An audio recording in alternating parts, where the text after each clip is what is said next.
everyone, I'm McKenzie Mitchell and welcome to Threads. Today we're back in Orlando, Florida, and we're chatting with a model, a fitness guru, a professional wrestler, and entrepreneur. She's been featured on Project Runway, NBC, and Playboy. She's a WWE Hall of Famer, Torrie Wilson.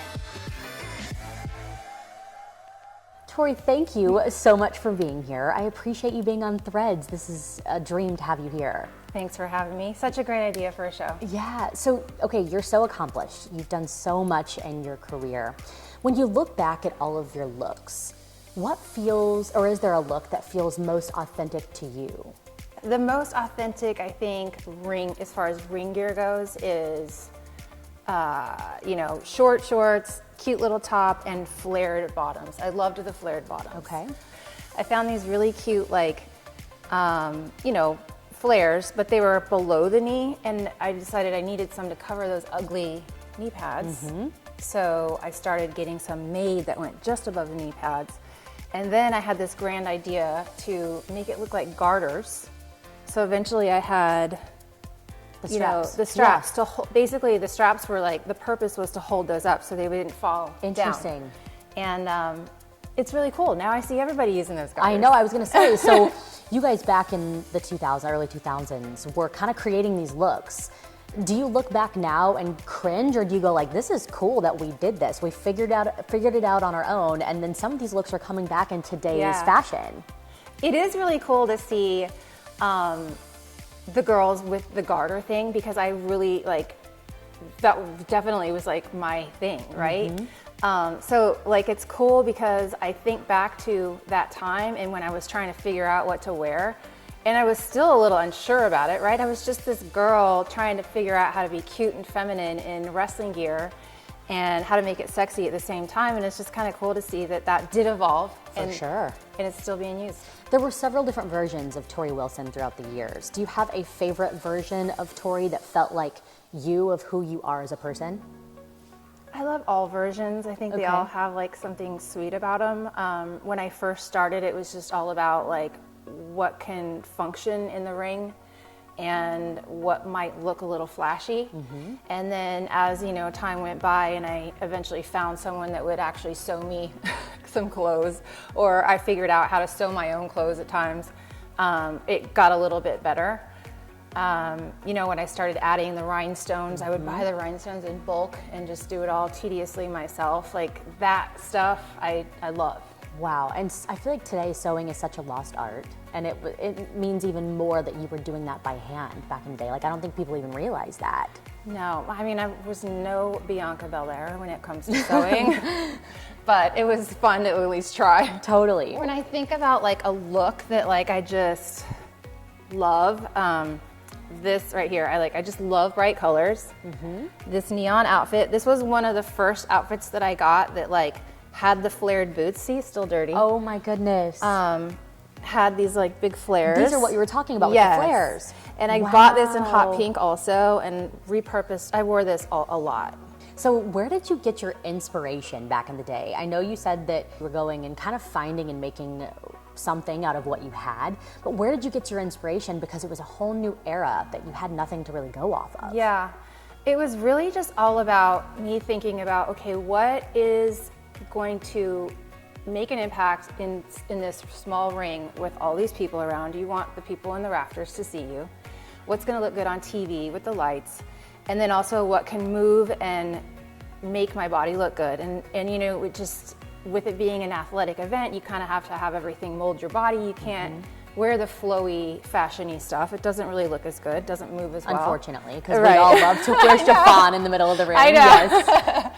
So, I feel like there could be judgment from the fashion industry on that end of things, but it's also an athletic event. And my inspiration was just really, I just loved the glitz and the glam of it all. I'm very girly and loved the brightness, and it was kind of like an alter ego to be able to wear some of this stuff. Sure. So during your Hall of Fame speech, you talked about summoning your swagger, which I absolutely love because I think that's so important for us as women, of finding that confidence.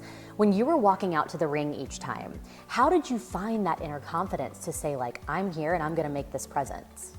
Oh, girl. I dug deep, especially before wrestling matches, because I didn't go to wrestling school. My wrestling school was learning things the day of the show and like kind of adding it into my repertoire.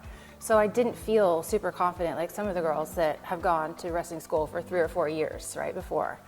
So there was always this, I always felt like I was kind of a poser in a way, like I was just trying to look the part. And I realized that nobody knows what's going on inside. They only know what they see on the outside. And if you don't own it from the second you walk through that curtain, the crowd they're the first ones to pick it up. Of course. And see it. And, you know, it would be very hard for me to watch myself on TV, but it's also important to see how you look. And I just learned that no matter what you're wearing, you have to have that swagger.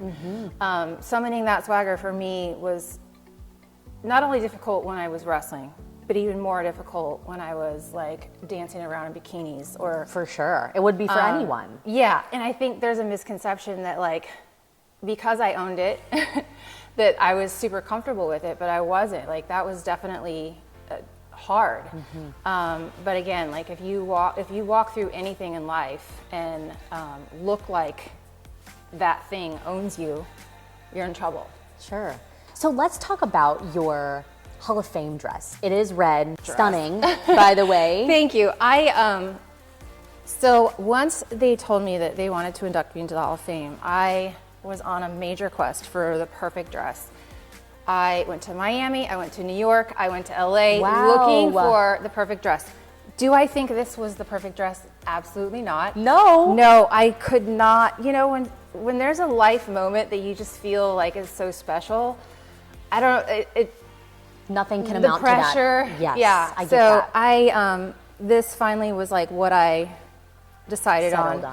I can tell you that for probably 2 years after that, whenever I saw a cute dress somewhere, I'd be like, oh, that would have been so good for the Hall of Fame. Like, isn't that how that works, though, right? It's like Christmas shopping. You're like, this is perfect for my mom. This is perfect for my aunt or whatever. Yeah. And then it's when you're looking for something, sometimes you can't find it. Absolutely. Actually, the day of Hall of Fame was so crazy for me because my dad had just died like 3 days before that. And I was actually in New York for WrestleMania week when I got the call. And he wasn't going to come anyways, but so I had so much going on internally and I was just trying to process that, and at the same time all I was thinking about was my speech.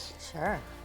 Because I just really wanted the fans to know and understand like how they actually helped me learn and grow and get through this crazy business together and grow. Well, let's go back and look at some of your other gear from years past. Yeah. So let's start, since it's right there, the red of the Evolution gear. I am obsessed with this. If I had a set of gear, I feel like I would want it to be this. Oh, yes. This would be so cute. The stars, the fringe. Like, tell me about this set of gear for you. Okay, so when they called me to do Evolution, I was living in LA, and, you know, I hadn't thought about ring gear in a very long time. Of course. So I found a designer in LA who I actually think Lana uses too, I realized. And I just told them, I love the sleeves. I wanted to have a sleeve on the arm, and I loved the Wonder Woman kind of like feel. And at that time, that glow was very popular, right? So this felt kind of glowish. Cute. And I just thought it was fun, so I had them make it in 2 colors. Yeah, and then you ended up wearing that for Royal Rumble, the white version for Royal Rumble. Wow. So how long did the creation process start from the time you knew you were going to be in Evolution until it was actually completely made? Well, you know, I wasn't given a huge heads up. So okay. I feel like that's a common thing. Weeks. Yeah, very last minute. I guess, you know, it should be just a staple thing in every wrestler or past wrestler's life that you have gear made for any future moment, right? But so it was a couple weeks time. I told them I was on a time crunch, and I gave them something that I liked the fit of for the shorts and the top, and they basically just copied it. And then it worked. And then I had 2 made just in case I couldn't decide on a color. You got to have options, right? So let's talk about the first ever lingerie match. Okay, so you get told you're gonna be in the first ever lingerie match. What goes through your mind? Whew, girl, a lot. But mostly I'm worried about my wrestling moves and looking like an athlete. The biggest thing I think that people don't understand when it comes to those matches was that we still were trying to be an athlete. And being an athlete when you're in your bra and panties, or one, you know, just your panties and your top still on, is like, that's a whole thing that people don't think about. It's not easy. Well, and I was gonna ask you, off of that, it's, okay, you're gonna wear lingerie, but now you have to go out there and you have to wrestle in the middle of the ring. Like, that's a completely different experience, and I think a lot of people would never know what that feels like. It's like that bad dream that you have that you went to school in your underwear. Yeah. It's kind of like that. Like, I look back and I'm like, man, you had gut. Like, if you asked me to do that today, there's no way I would do that. What does it mean to you today to have been a foundation of breaking barriers to where the women are now? They're headlining WrestleMania, they're doing Royal Rumbles, they're main eventing pay-per-views. What does that mean to you? I think for me, the coolest thing is just to see how far the women today have taken it. I don't know why I'm getting emotional. No, that's okay. Because I get emotional because when I think back to my time, a lot of it was great, but a lot of it was a struggle because it was unknown, and we were just trying to figure out what our role was going to be. I didn't know if I was a wrestler or if I was a valet or if I was just a character on TV, and so you had to have all these hats in your bag at all times to be able to pull out from. Sure. But I never felt fully prepared because I never really knew what my role was. Like, my role from the beginning was never to be a wrestler. So how do you kind of prepare to be a wrestler 3 years in? Right. I don't really think about being proud of being there from the beginning. I think I'm more proud of just how far the girls have evolved and taken the ball and run with it. And it's also a testament to WWE for giving them more chances and opportunity. It's really cool to see just the gear alone. I know some of the girls like Natty spend a lot of money on her gear. Yes. I know, I've had this conversation with her. So I know that things have just exploded for them. It's great. For sure. This was my first outfit back from the first Royal Rumble. Okay. It was the Royal Rumble in, I guess it would be 2018. So this is your first set of gear, and how many years that you had been in the ring? So 9 years. Wow. And how was your emotions going into that? Were you nervous? Were you excited? I was so nervous. I'm always nervous. I was really nervous, super excited to be just working in the ring with those girls. Just to actually really, the coolest part was just being backstage and the camaraderie of the locker room. You just miss that. But yeah, I was nervous. I was really nervous that the people were not going to remember me when I came out. Oh my goodness. It'd be like crickets, like who? No, and you got the best ovation. Yes. It was a special night for me. I remember coming back from the ring, they started yelling, "Thank you, Torrie," and I literally broke down. I couldn't go back through Gorilla. I was like, "Get yourself together. This is really pathetic." But it just, because I was so nervous about people forgetting who I was, the fact that they were chanting that it made it really emotional. It's so special. So how did you decide I want it to have this look? I remember telling them I wanted to have something that had some cutouts here that kind of gave my waist some shape because it's a little up and down. And I wanted the leg covers, and then I had this shrug made. Cute. I can't remember if I even wore the shrug actually. So why did you go for the white? White was kind of a color that I liked to wear a lot before. I feel like it's kind of a great good girl color. And I just, it's kind of striking when you have it all in the same monochromatic color. You can see by this outfit, I put it on and things weren't working. So okay. I was see, I tore it and ended up tying it and cinching it. I've got all these safety pins in here, so I must have put it on, and I was like, oh shit, this is not come off in the ring or something.